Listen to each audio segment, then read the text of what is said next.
नमा समय साराय स्वानुभूत्या चकास्ते चित्स्वभावाय भावाय सर्वभावान्तरशिरे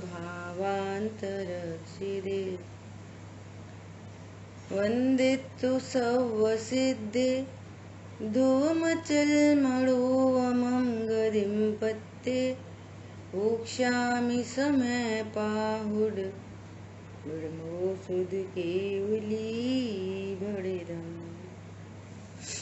समय सारजी ग्रंथ कर्ता कर्म अधिकार। और आज अपन 106 नंबर गाथा में स्वाध्याय करेंगे।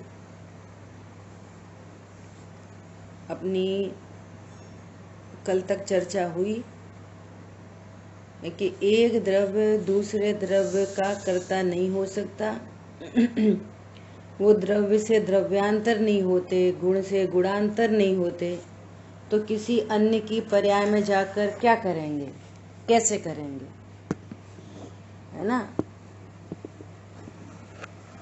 और ऐसा होना अच्छा ही है, क्योंकि इसमें कोई पराधीनता नहीं है। किसी की मेहरबानी से हम सुखी होंगे, ऐसी पराधीनता नहीं है ना। ये लाभ है हमारे लिए। अभी कह रहे हैं कि इस न्याय से जीव वास्तव में पुद्गल कर्म का कर्ता नहीं, ये बात सिद्ध होती है ना। और जीव मतलब त्रिकाली ध्रुव, जिस जीव को हमें जानना है, जिसके आश्रय से रत्नत्रय प्रकट होंगे, सुख प्रकट होगा। जीव मतलब भगवान आत्मा। फिर कह रहे हैं अज्ञान से राग की उत्पत्ति होती है, और राग निमित्त पड़ता है कर्मों के बंध में। सो उपादान की परिभाषा, उपादान क्या होता है कि जो परिणमित होता है। तो कर्म पुद्गल वर्गणा वे कर्म रूप परिणमित हुए हैं, तो वो उपादान है और जीव का भाव उसमें निमित्त है।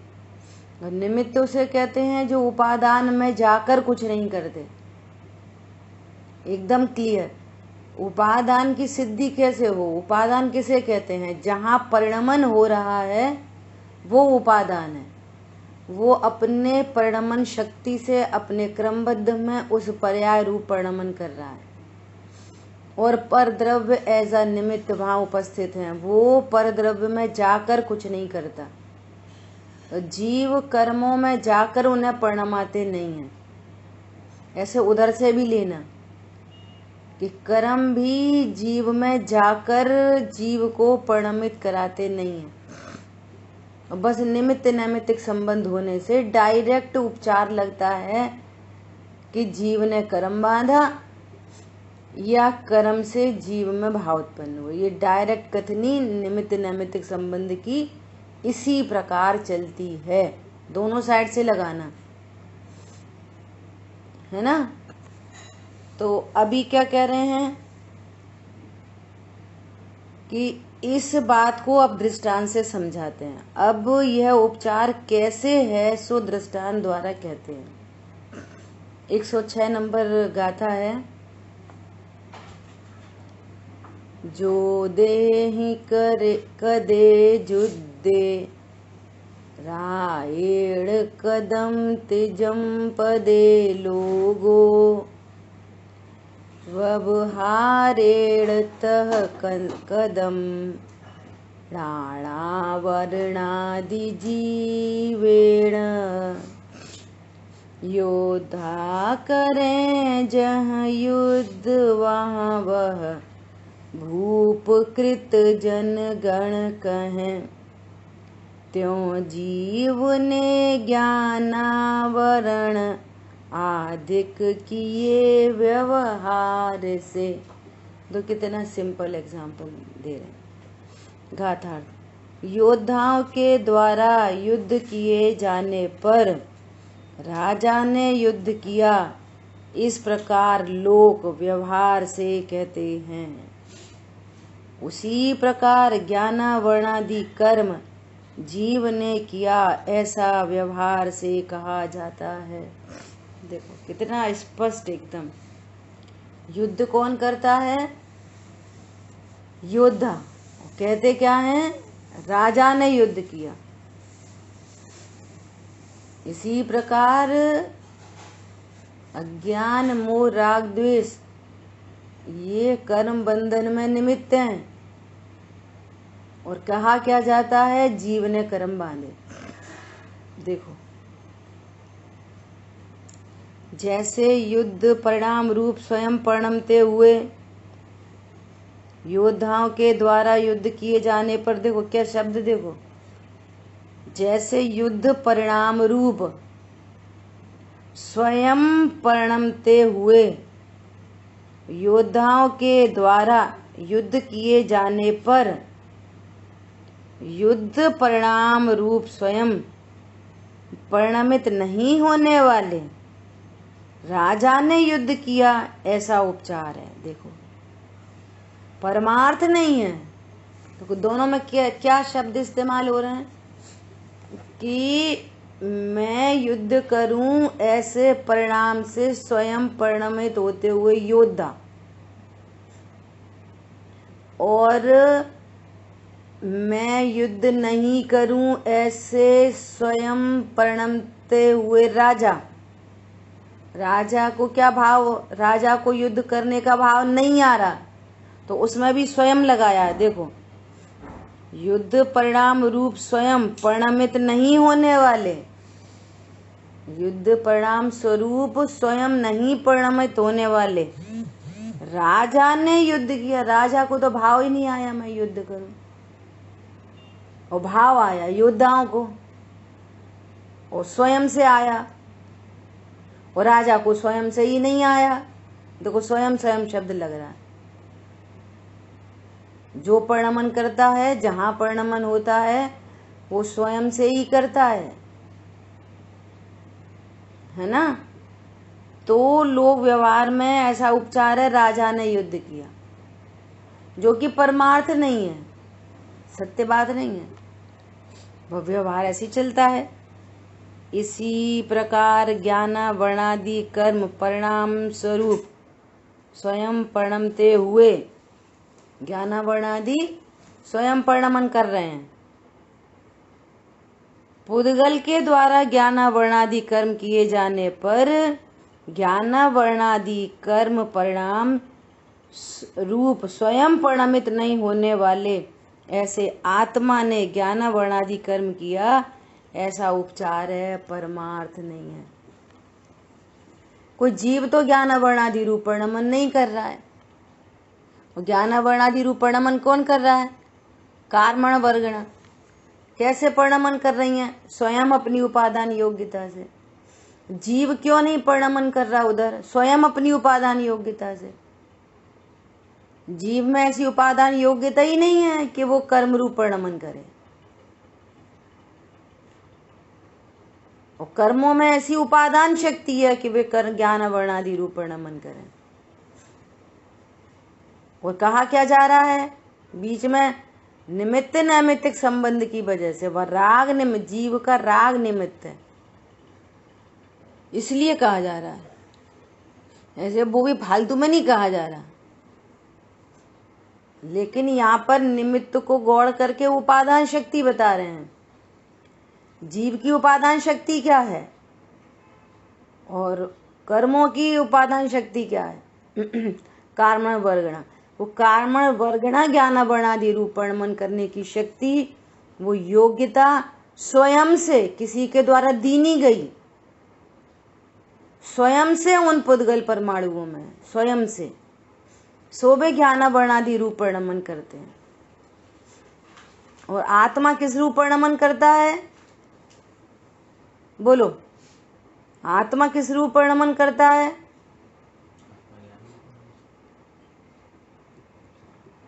बोलो।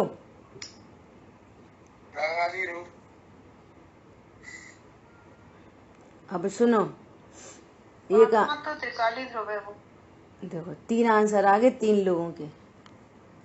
उनने बोला राग आदि रूप, आपने बोला ज्ञान रूप, और उनने बोला त्रिकाली ध्रुव बना रहता है।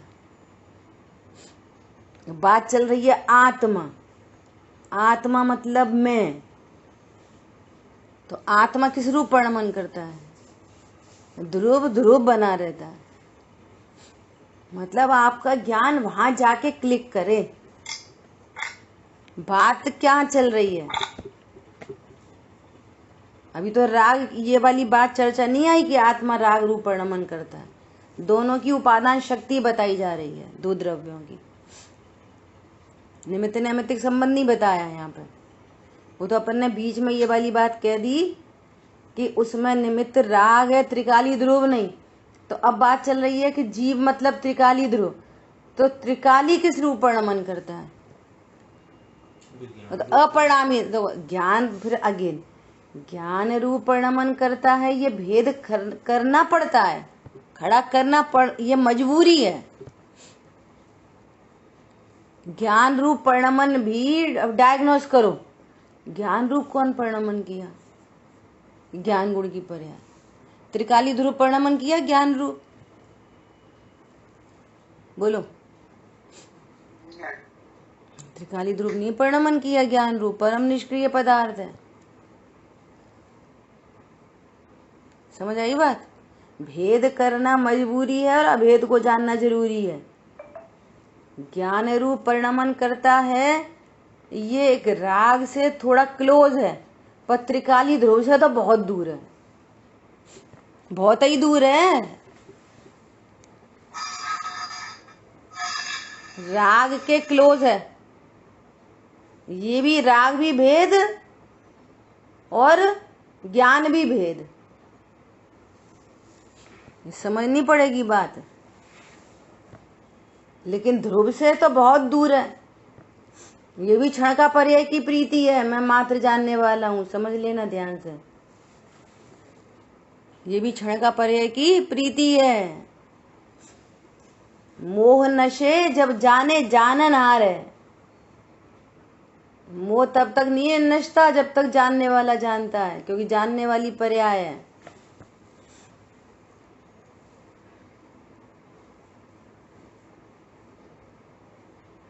देखो 3 आंसर आ गए एक बात के, है ना? जीव किस रूप परिणमन करता है? अपरिणामी द्रव्य। देखो ये वाली बात जब भी समझ में नहीं आए ना कि त्रिकाली ध्रुव जानता ही नहीं है, तो अपना मैच बॉक्स का एग्जाम्पल बहुत सटीक है, बहुत सटीक है। वो एक काड़ी रव होती है तो उसमें प्रकाश और दाहकत्व, ये पर्याय की योग्यता है। मैच बॉक्स परम निष्क्रिय में देखो कितना गर्म है और कितनी लाइट जल रही है, वो शक्तिमान है, तो उसका निष्क्रियत्व तो पता चलता है ना, द्रव्य स्वभाव का। शक्तिमान और निष्क्रियत्व, ये दोनों बात भाव आसन हो जाता है।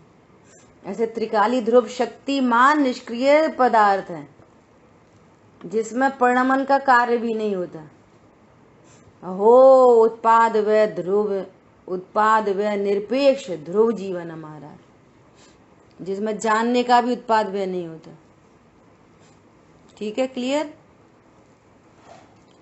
तो यहाँ पे क्या कह रहे हैं? आत्मा ने ज्ञानावरणादि कर्म किया। आत्मा ने क्या किया? प्रश्न यहां से आया, आत्मा ने क्या किया? अरे आत्मा ने तो राग भी नहीं किया, आत्मा ने तो ज्ञान भी नहीं किया, तो आत्मा ने कर्म बांधा है तो बहुत दूर की बात हो गई। समझ आई बात? अपन को आत्मा समझना है। आत्मा ने क्या किया? बोलो। आत्मा ने तो ज्ञान भी नहीं किया, आत्मा ने तो राग भी नहीं किया, तो आत्मा ने कर्म बांधा। अब बात करो कि तो फिर आत्मा से संबंध क्यों जुड़ गया इस बात का? कि आत्मा की पर्याय में राग है, राग का निमित्त नैमित्तिक संबंध है, आत्मा का नहीं। निमित्त नैमित्तिक संबंध किसका है? राग का निमित्त नैमित्तिक संबंध है। और वो राग भी एक अपेक्षा से जीव का है, तो उसकी निमित्तता को देखकर व्यवहार से कथन हो गया जीव ने कर्म बांधे। स्पष्ट चर्चा पिछली हो गई अज्ञान से, एकदम क्लियर बात आई थी। देखो फिर से, इस लोक में वास्तव में आत्मा स्वभाव से पौद्गलिक कर्म को निमित्त भूत भी न होने पर भी, पिछली गाथा में ये वाली बात आई रही है। पक्की पक्की करो, फिर शादी शादी होगी। फिर क्या बोल रहे हैं? अनादि अज्ञान के कारण। तो आत्मा अज्ञान है, मोह है कि राग द्वेष है? आत्मा क्या है? आत्मा तो भगवान आत्मा है। अनादि अज्ञान के कारण पौद्गलिक कर्म को निमित्त रूप होने से, अज्ञान भाव रूप परिणमता होने से, निमित्त भूत होने पर का पौद्गलिक कर्म उत्पन्न होता है। ये उन्होंने पहले कह दी। अज्ञान के कारण राग की उत्पत्ति हुई और राग की उत्पत्ति से पौद्गलिक कर्म को वो निमित्त ठहरा। सो पौद्गलिक कर्म में और राग में निमित्त नैमित्तिक संबंध बन गया। और चूंकि ये राग उस जीव की पर्याय में, तो कह रहे हैं कि जीव ने कर्म बांधा। अब उसके लिए एग्जाम्पल दे दिया। स्वयं न, देखो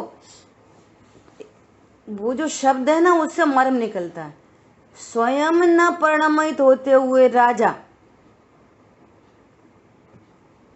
ऐसे स्वयं न परिणमने की जिसमें योग्यता है, ऐसा त्रिकाली ध्रुव जिसमें स्वयं से ही परिणमन करने की शक्ति नहीं है, परिणमन करने की शक्ति नहीं है, स्वयं परिणमन करने की शक्ति नहीं है, पर्यायों में परिणमन करने की शक्ति है और है शक्तिमान पदार्थ भगवान आत्मा। भगवान किसे कहते हैं? जिसको कोई नहीं, कुछ नहीं कर सकता, नोबडी कैन, वो भगवान। ऐसा भगवान आत्मा है। बॉस है, बॉस। बॉस क्या करते हैं? बॉस ज्ञान की पर्याय वॉचमैन है और जीव क्या है? बॉस। अब देख लो, आपको बॉस बनना है कि वॉचमैन, तो जानते रहो, जानते रहो, जानते रहो, जानने वाला हूं, जानते रहो। पॉइंट समझ में आ रहा है? ज्ञाना वर्णादि कर्म उपादान किसको कहेंगे? कि जहां परिणमन हुआ है। तो कर्म रूप कौन परिणमित हुआ? कि कर्मण वर्गणा, वो उपादान है। और निमित्त तो कह रहे हैं त्रिकाली ध्रुव तो निमित्त भी नहीं,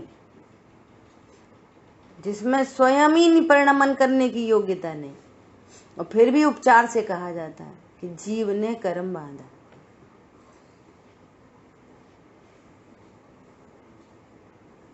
बोलो, दूसरा न्याय हो गया, जीव ने कर्म बांधा। जीव मतलब त्रिकाली ध्रुव, जीव ने कर्म बांधा नहीं, ये व्यवहार ने का वचन है। ठीक है, क्लियर है? किसी का प्रश्न है तो पूछ सकते हैं। जब निमित्तता पूछी जाए, जो पिछली गाथा में चर्चा हो गई, फिर निमित्त कौन है ज्ञान वर्णादि कर्म का?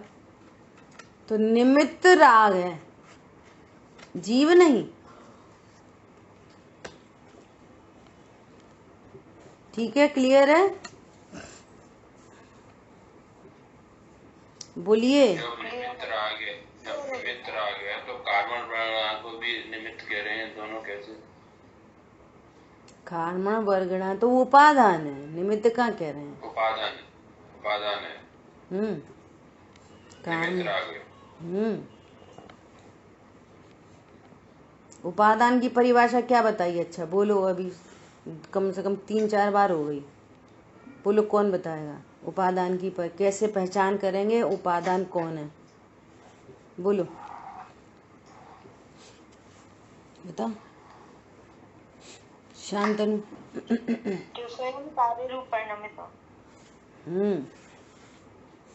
जिसमें परिणमन दिखाई दे रहा है वो उपादान है।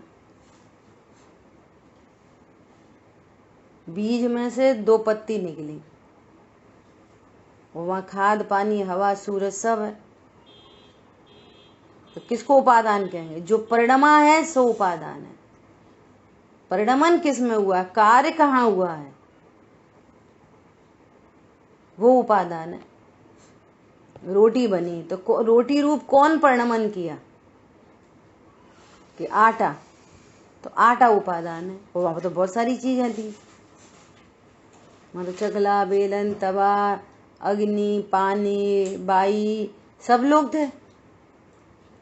तो रोटी रूप परिणमन कौन किया? बाई ने बाई रोटी बन गई,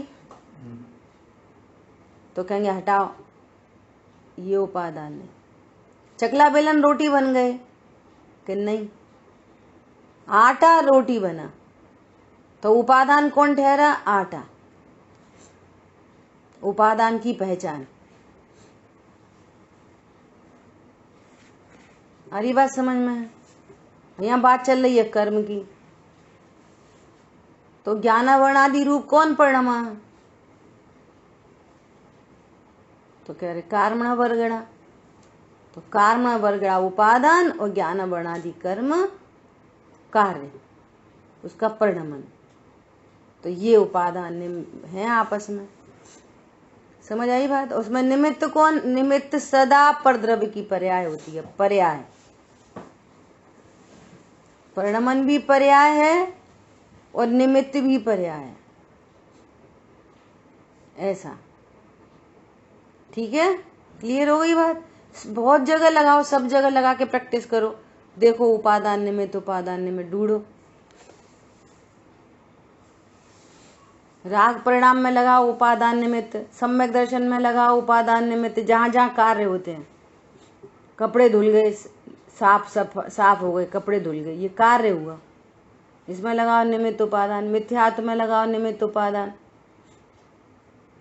सब में लगाओ निमित्त उपादान।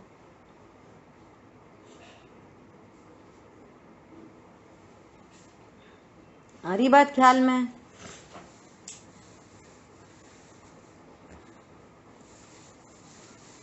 अपने को निमित्त उपादान अभी नहीं पढ़ाना, लेकिन समझे बिना बात कैसे बनेगी? और उपादान के भी 2 भेद हैं, ये और बहुत समझने की बात है। एक त्रिकाली उपादान और एक क्षणिक उपादान।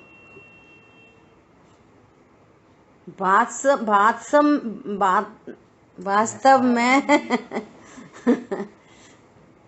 देखो जीव नहीं बोलता ना, सिद्ध हो गई ना बात। बोलो, जो क्षणिक उपादान होता है ना, वो होती है तत्समय की योग्यता। असली उपादान वो होता है, असली उपादान। त्रिकाली उपादान क्यों कहा जाता है? क्योंकि वो उसकी पर्याय होने से, अन्य से नहीं हुआ। त्रिकाली को उपादान कहेंगे तो फिर अगेन वही घटित होगी, क्या? नित्य कर्तृत्व का प्रसंग बनेगा। समझ में आ रही है? राग की पर्याय का कर्ता कौन? तो अन्य की नास्ती है। ये स्यादवाद शैली समझ में आना बहुत महान कार्य है।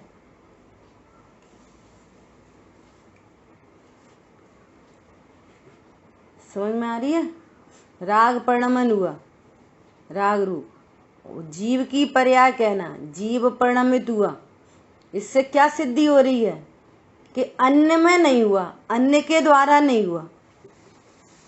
इसका उपादान जीव है, अर्थात पर द्रव्य की नास्ति हो गई जीव का कहने के कारण कि अब तुम इस राग के लिए दूसरे को नहीं देखोगे, दूसरे को दोषारोपण नहीं करोगे, कर्मों को दोषारोपित नहीं करोगे। जीव को उपादान कहा जाएगा। तो जीव को उपादान कहने पर राग का उपादान कौन? जीव। इसको कहने पर अन्य की नास्ति हो गई, द्रव्य कर्म की, और अन्य चेतन अचेतन पदार्थों की नास्ति हो गई। जिस बात को लेकर ये अनादिकाल से ऐसे ही समझ में आ रही है, मेरे राग की उत्पत्ति या तो कर्म से हुई, ये जिनवाणी से पढ़ के समझ में आ गई, और नहीं तो सारे जीव यही कहते हैं उनकी वजह से अच्छा लगा, उनकी वजह से गुस्सा आई, इसकी वजह से दया आई, इसकी वजह से मान हुआ। सब पर द्रव्यों को अपनी पर्याय का कर्ता जान रहे और अपने को दूसरी की पर्याय का कर्ता जान रहे। ऐसे अनादि से कर्ता कर्म की भ्रांति चली आ रही है। जीव राग का कर्ता है ये कहने से अन्य की नास्ति हुई। इतना काम हुआ तो प्रमाण में आए। अब यहां बात पूरी नहीं हुई, तो कह रहे हैं यदि जीव राग का कर्ता हो तो जीव सदा है तो राग सदा हो, तो ऐसा तो होता नहीं है। एक बात। दूसरी बात, राग बदलता रहता है, जिसका कारण एक हो तो कार्य भी एक रूप होना चाहिए। चीनी से सदा मिठास होती है, कभी नमकीन, कभी खार, कभी खट्टा, कभी चरपरा, ऐसा तो होता नहीं है। तो त्रिकाली ध्रुव एक रूप है तो पर्याय एक रूप होनी चाहिए, ये दूसरा हेतु आ गया। सो ऐसा तो होता नहीं। सोने में से कभी कुंडल बनता है, कभी चूड़ी बनती है, कभी अंगूठी बन जाती है, कभी कुंडल बन जाते हैं, तो पर्याय तो बदल रही है, सोना वैसा का वैसा ही है। इससे क्या पता चला कि द्रव्य और पर्याय कथनचित भेद रूप होते हैं, भेद है इनमें। फिर क्या सिद्ध हो गई कि पर्याय का कर्ता पर्याय है, द्रव्य भी नहीं। तो द्रव्य तो परिणमता ही नहीं और पर्याय का कर्ता पर्याय, ये सिद्धि हो गई। अब ये वाली बात नहीं बदल सकती। जीव को क्यों कहा जा रहा है? अन्य की नास्ति करने के लिए। वो कोई, अब पहले तुम कह रहे कि क्या बोलते हैं, जीव का राग है, अब कह रहे जीव भी नहीं करता, पहले कह रहे जीव करता। अरे दोनों की अपेक्षाएं हैं और दोनों से प्रयोजन की सिद्धि होती है। इनसे परद्रव्य की नास्ति होती है और इससे स्वद्रव्य की भी नास्ति होती है। तत्समय की योग्यता को देखकर अच्छा तो मैं तो पर्याय में भी कुछ नहीं कर सकता, सारी पर्याय होने योग्य फिक्स है। तो पर्याय से दृष्टि हट के स्वभाव सन्मुख हो गई। ओहो, पर्याय कुछ भी चाहे जैसा जगत परिणमे, मैं तो सदा त्रिकाली ध्रुव भगवान आत्मा, ये स्वभाव सन्मुख होती है। इस प्रकार से, इस विधि से त्रिकाली ध्रुव भगवान आत्मा तो परम अकर्ता ही सिद्ध हुआ। क्लियर हो गई बात? ये निमित्त उपादान की कहानी है ऐसी। अरे बोलो, कुंडल पर्याय का व्यय हो गया। यदि वे दोनों अभेद होते तो फिर कुंडल का व्यय होने पर सोने का भी व्यय हो जाता, और ऐसा तो हुआ नहीं। इसलिए पर्याय उत्पाद व्यय रूप है और ध्रुव ध्रुव रूप है, बस। तो पर्याय का उपादान कारण ध्रुव को कहना ये उपचार हो गया, ये भी उपचार हो गया। और जिसकी जो पर्याय है उसको उसी की कहना ये निश्चय हो गया। बोलो, यह परिणमति सा करता, जो जिसकी जो पर्याय है उसको उसी की कहना निश्चय, और पर्याय पर्याय की है ये परम निश्चय, और ध्रुव करता ये शुद्ध निश्चय है।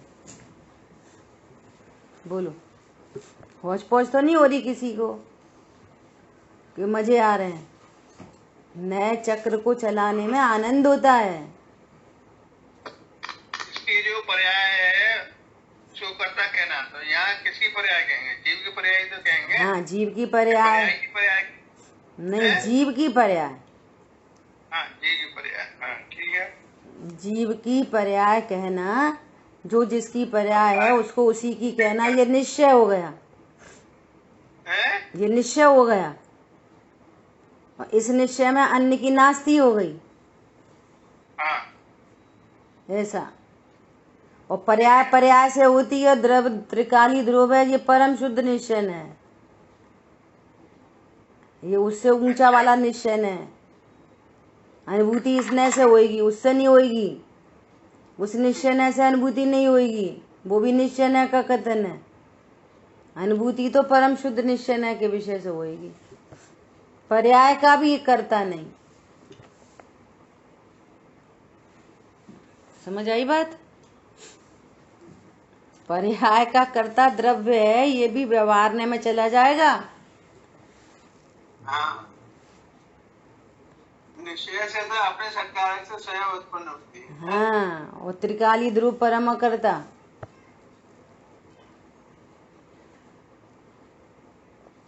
ठीक है,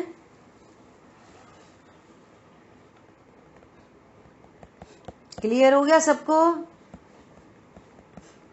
कैसे नए बदल जाते हैं। अपेक्षा बदलेगी तो बात नहीं बदलेगी। एक लड़की खड़ी थी, एकदम बढ़िया वेल ड्रेस्ड, तो किसी ने पूछा ये कौन है, तो बच्चा खड़ा, बच्चा बोला मौसी है। बच्चा क्या बोला? ये मौसी है। तो फिर दूसरा बच्चा बोला ये बुआ है।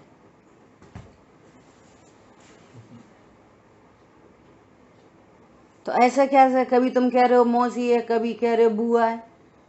अरे इसकी अपेक्षा से मौसी है और इसकी अपेक्षा से बुआ है, स्त्री एक ही है, क्या प्रॉब्लम है?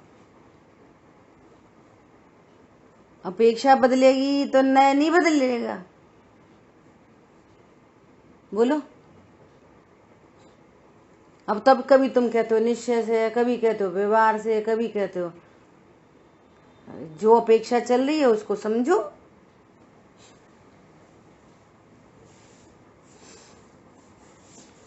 कल सबसे लास्ट में शाम की क्लास में हमने प्रश्न छोड़ा ना, बहुत मार्मिक चर्चा है कि व्यवहार न सदा ही अभूतार्थ है, झूठा है। केवली परमात्मा लोकालोक को जानते ही व्यवहार ने का कथन है, तो फिर वो झूठा है। तो केवली परमात्मा लोकालोक को जानते ही नहीं,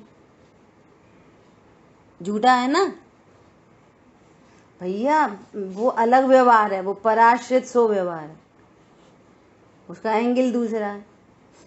घी का घड़ा ये एंगल दूसरा है, 2 फीट का घड़ा ये एंगल दूसरा है, 10 रुपए का घड़ा ये एंगल दूसरा है। कितने सारे व्यवहार न हो गए, सबके एंगल अलग अलग हैं सबके, और सब व्यवहार ने, सबका वेटेज एक बराबर का थोड़ी है। जैसा घी का घड़ा है वैसा ही 2 फीट का घड़ा, दोनों का वेटेज एक ही है। घी का घड़ा तो कभी होता ही नहीं, लेकिन 2 फीट का घड़ा तो होता है। तो घी के घड़े जैसा जूठा थोड़ी है, वो अलग प्रकार का व्यवहार है, ये अलग प्रकार का, ये भेद सो व्यवहार है। क्या बोला? वो संयोगी कथन होता है, संयोग मेड नहीं होता। घी मेड घड़ा नहीं है, इसलिए वो झूठा है कथन। लेकिन 2 फीट का घड़ा होता है, उसकी लंबाई चौड़ाई से बात करेंगे तो भेद होने से व्यवहार कहलाएगा, है ना। वो 10 रुपए का घड़ा ये पराश्रित कथन है, घड़े में तो 10 रुपए है नहीं, लेकिन फिर भी घी के घड़ा में और 10 रुपए के घड़े में भी वो भी पराश्रित जैसा लग रहा है, यही पराश्रित कथन है। लेकिन इन दोनों में भी अंतर है। ये 10 रुपए का घड़ा 1000 रुपए का घड़ा, तो वो 1000 रुपए के द्वारा भी घड़े की कीमत आ रही है। ऐसी कौन सी बात है भैया घड़े में 1000 रुपए का घड़ा? समझ में आ रही है बात? तो 1000 रुपए का जो पराश्रित कथन हुआ ना, उसने घड़े की महिमा कर दी। ऐसी कौन सी तुम्हारी खास बात है घड़ी? तुम कह रहे हो कि हमारी 1.25 लाख की घड़ी, ऐसी क्या बात है घड़ी में? ये भी टाइम बताएगी, अलार्म बताएगी, ऐसी क्या बात है? अरे ये वाटर प्रूफ है, रस्ट प्रूफ है, जर्ग प्रूफ है। देखो देखो, छोड़ दी जमीन में। ए लला जी क्या कर रहे? अरे इसी के लिए तो 1.25 लाख की है। देखो इसमें कुछ नहीं हुआ। पराशरित कथन ने उसकी वैल्यू कर दी। आ रही बात समझ में? ये अपने को जानने की विधियां हैं ये सारी की सारी। कैसा मैं अभेद ज्ञाया हूं, फिर भी जिनवाणी में कितने प्रकार के कथन है। तो कथन को कथन जानकर, अरे केवल ज्ञान बोलो, भगवान केवल ज्ञानी हो गए। तो क्या हुआ केवल ज्ञान में? अरे पूर्ण शुद्ध पर्याय। तो क्या होती है पूर्ण शुद्ध पर्याय? अरे जिसमें लोकालोक झलक रहा है, युग पद ऐसा देख रहे हैं, तो लोकालोक कहने पर वो ज्ञान पर्याय की महिमा आ गई। और ज्ञान पर्याय का लोकालोक से क्या संबंध है? Any connection? कोई कनेक्शन नहीं है। फिर भी लोकालोक से महिमा कर दी उनकी। सकल द्रव्य के गुण अनंत पर्याय अनंता, जाने एक ही काल प्रकट केवली भगवंता। केवल ज्ञान समझ में नहीं आ रहा था कि केवल ज्ञान किसे कहते हैं, कैसे बताएं केवल ज्ञान? तो पराश्रित कथन करना पड़ा। तो ये पराश्रित सो व्यवहार है, लेकिन अभूतार्थ है। अच्छा हेलो बहन जी, एक बात बताओ, ये उपचरित कथन और पराश्रित कथन सब एक अर्थवाची है, एक अर्थवाची है। पराश्रित कथन कर दिया या उपचरित कथन कर दिया। हाँ, एक ही बात। हाँ, भाई जी से एक चार्ट मंगाया है ना, आ चुका है वो 5-6-7 दिन हो गए। उसको शेयर करेंगे मंडे को शाम की क्लास में। उन्होंने सारी परिभाषाएं कलेक्ट की हैं निश्चय व्यवहार की। भेद सो व्यवहार, उपचार सो व्यवहार, पराश्रित सो व्यवहार, गौड़ सो व्यवहार, कितनी परिभाषाएं व्यवहार की। तो अब जहाँ पे ये सब घटित हो रहा हो, लगा लो ये व्यवहार ने का कथन है। बस व्यवहार ने एक प्रकार का थोड़ी है। हाँ भेज देना। व्यवहार ने एक प्रकार का थोड़ी है, और निश्चय ने भी एक प्रकार का नहीं है। निश्चय ने भी 4 प्रकार का है। समझना पड़ेगी बात, ठीक है? नए चक्र चलाने से सिद्ध चक्र में जाके विराजमान होते हैं। ऐसा नए चक्र है, ये आनंददायी और बहुत क्लियरिटी होती चली जाती है। स्वभाव एकदम ख्याल में आता है। नयों का प्रयोजन घटित होता है। इस नए के कथन का क्या प्रयोजन है? वो तो व्यवहार की बात है। अरे वो व्यवहार निश्चय का प्रतिपादक है। वो उसमें कोई ना कोई इंटेंशन छिपा रहता है। वो काम का है, पर उसको परमार्थ नहीं जानना। बस उसका आशय समझ लो, पर परमार्थ नहीं जानना। व्यवहार ने की 3 परिभाषाएं अभय जी भाई साहब ने नए चक्र में लिखी है, नए रहस्य में। व्यवहार ने क्या है? जो स्वयं परमार्थ नहीं होता। सबसे पहली कंडीशन ये लगा लो, तो उसी एंगल से देखो, ये परमार्थ नहीं है। नंबर 2, निश्चय का प्रतिपादन करता है। तो उसमें देखो क्या प्रतिपादित हो रहा है, जिम्मेदारी है आपकी। नंबर 3 वेरी इंपॉर्टेंट, अनंत भटकन से बचा देता है। क्या करता है? दाल का डिब्बा बोला तो लगाओ तीनों चीजें दाल के डिब्बे में। स्वयं परमार्थ नहीं, दाल का डिब्बा होता नहीं। निश्चय का प्रतिपादन करता है। वो डिब्बा चाहिए जिसमें दाल है, प्रतिपादन कर दिया। अनंत भटकन से बचा दिया। तो वहां पर 50 डिब्बे रखे थे, और अगर अपन परमार्थ का वचन बोलते, डिब्बा लाओ, तो कौन सा डिब्बा लाते, कौन सा डिब्बा लाते? तो तुम 50 डिब्बे रखते हो, वो कहते नहीं जे नहीं, कि नहीं जे नहीं, तो कौन सा? अरे दाल का। तो एक बार में एक डिब्बा आ जाता, उस पर लिखा रहा अरहर की दाल, खत्म। अरे अरहर की दाल का डिब्बा देना, तो 50 डिब्बों में छटनी हो गई, अनंत भटकन से बच गए और निश्चय का प्रतिपादन कर दिया, और स्वयं परमार्थ नहीं है। देखो गजब की बात, कितने शानदार पॉइंट है। सब जगह लगाओ, व्यवहार के सारे कथनों में लगाओ इस बात को, एकदम स्पष्ट हो जाएगी कहानी। ठीक है, आत्मा ने ज्ञान वर्णादि कर्म किया, ऐसा उपचार है, परमार्थ नहीं है। भावार्थ, योद्धाओं के द्वारा युद्ध किए जाने पर भी उपचार से यह कहा जाता है कि राजा ने युद्ध किया। इसी प्रकार ज्ञानावर्णादि कर्म पुद्गल द्रव्य के द्वारा किए जाने पर भी उपचार से यह कहा जाता है कि जीव ने कर्म किया। अच्छा, यदि राग को भी लगा लो, चलो निमित्त से भी बात करो, तो उस राग ने भी तो नहीं किया कर्म, उपादान तो वो ही है ना, निमित्त तो वो ही है ना जो कुछ नहीं करता। तो राग ने भी कहाँ कर्म बांधे? चलो राग पे भी आ जाओ, जीव ने क्या किया? तो पहला आंसर आया कि राग किया।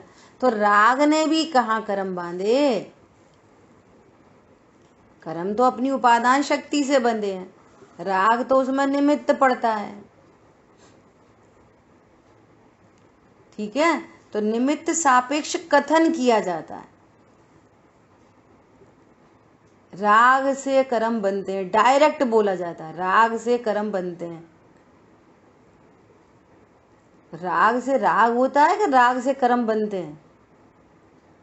कर्म से कर्म बनते हैं कि राग से कर्म बनते हैं? बोलो, वो पुद्गल का परिणमन है कि जीव का परिणमन है? हाँ, जीव की पर्याय निमित्त है, और जीव तो निमित्त भी नहीं है।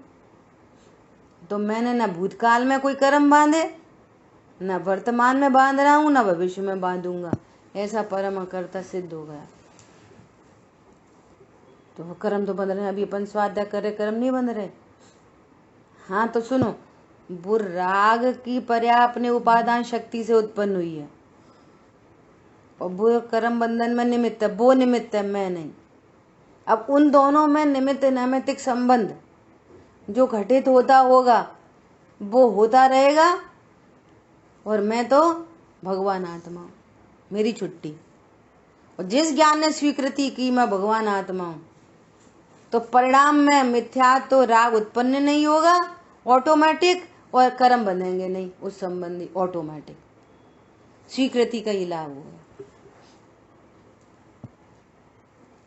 ये क्या गणित निकालता? अच्छा, तो उनमें जो हो रहा होने दो, तो हम कुछ नहीं करते, और हम मतलब स्त्री पुरुष, तो अपन जो करो तो करते रहो, बे तो राग का जो होता होगा होता रहेगा।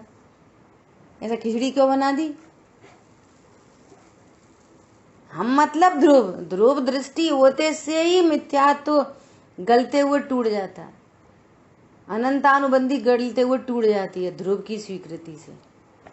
ये पूरी बात मैं ध्रुव हूं इसकी स्वीकृति के लिए चल रही है, ना कि हमारा कुछ ऐसा वो नहीं है कि हम जो ढूंढे राग कर्म क्यों बंध रहे। क्या बोला? कर्म क्यों बंध रहे, ये वाली बात समझने के लिए भी हमको भगवान आत्मा समझना मूल पर्पज। इस बात की सिद्धि करनी है कि मैं नहीं कर्म बांधता। क्या बोला? कर्म बंधने की चर्चा कर्म के लिए नहीं चल रही है, तो फिर कर्म कौन बांधता है? कर्म कौन बांधता? इसलिए नहीं चल रही है, इसलिए चल रही है मैं नहीं बांधता, मैं निमित्त भी नहीं हूं, इसलिए चल रही है। आई बात समझ में? बहुत इंपॉर्टेंट पॉइंट है। जिनवाणी की कहीं पे कैसी भी कुछ भी चर्चा चले, हाँ, पर्पज त्रिकाली ध्रुव को जानने का है। अरे हम कर्म की उधेड़ बुन में लग गए, ऐसा ऐसा बनते, फिर ऐसे परिणाम से हीन हो जाते, वो हो जाते, ये हो जाते। तो यही लिखा है समय सार जी में, जो जिनकी बुद्धि बंद की चर्चा में अंध है, ऐसे विशुद्ध धर्म ध्यान से भी मूल नदी को पार नहीं हो सकते। अभी यही आगे आने वाली है गाथा है, विशुद्ध धर्म ध्यान से जिनकी बुद्धि अंधी है। अरे कर्म फिलॉसफी अकर्ता ज्ञायक बताने के लिए है, वो भी समझ जाओ। कर्मों का संबंध वहां से है। तुम राग में क्या कर सकते हैं? राग को कम ज्यादा कर सकते? बोलो, जब राग कोई नहीं कम ज्यादा कर सकते तो कर्म में क्या कम ज्यादा कर सकते हैं? कि उनको बांध सकते, छोड़ सकते, पाप को हटा सकते, पुण्य को कर बांध सकते, क्या कर सकते? भेद ज्ञान कर सकते हैं बस। हरी बात समझ में? और भेद ज्ञान क्या है? रहस्य का विशेष ज्ञान क्या है? कि जिस ज्ञान में ज्ञायक ग्रहण हुआ, ये भेद विज्ञान। राग उत्पन्न नहीं होगा, कर्म अपने आप निर्जरा को प्राप्त हो जाएंगे। हमने राग में क्या किया और कर्म में क्या किया? कि हमने दोनों में कुछ नहीं किया। भेद से भी कहो अगर, तो हमने भगवान आत्मा को जाना, ये भेद का कथन है। और मैं भगवान आत्मा हूं ऐसा जाना, ये अभेद का कथन है। ज्ञान पर्याय से खड़ी करके बात करो या भगवान आत्मा से बात करो।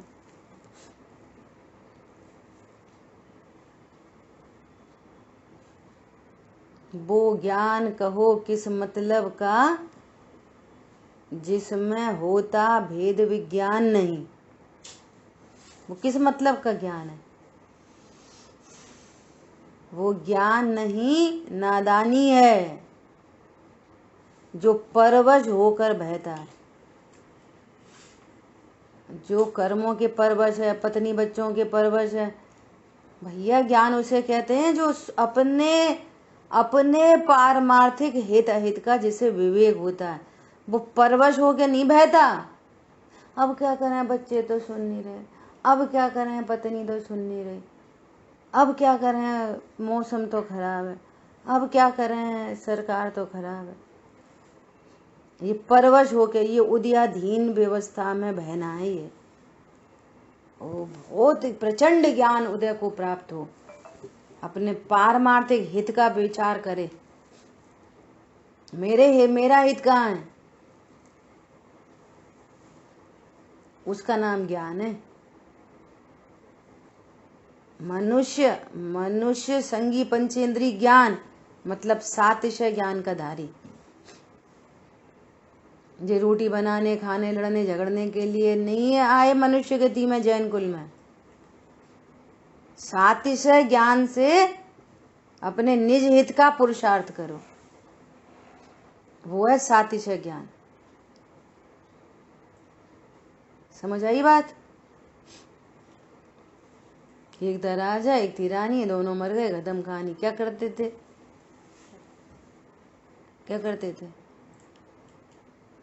घर, दुकान, मकान, वो चूहा है ना, यही फिर रहा, फुर फुर फुर फुर फुर। वो कभी ढंग से बैठे ही नहीं देखा होगा कोई ने, चूहा ने बैठा देखा है? शांति से सब बैठा, फुर फुर फुर फुर फुर। ऐसे चूहा जैसी जिंदगी है फालतू की। समझ आई बात? शेष चर्चा आगे करेंगे।